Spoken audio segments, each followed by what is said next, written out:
dede gana konye Abobi kene we fine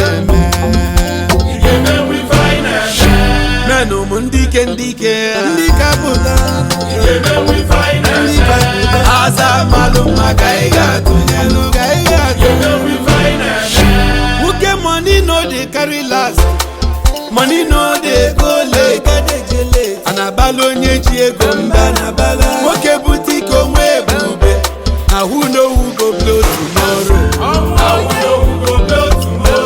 Omwelo nye mwisi gechi ezeji Before you look down on me Remember say na person dey help person Onweli ife jamodo Akodogu puto obodedelo Anabala gumba kanjuwa Abobi igeti mwabife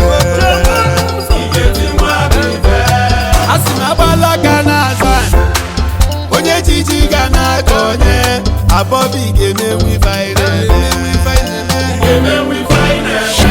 Meno mundike ndika puta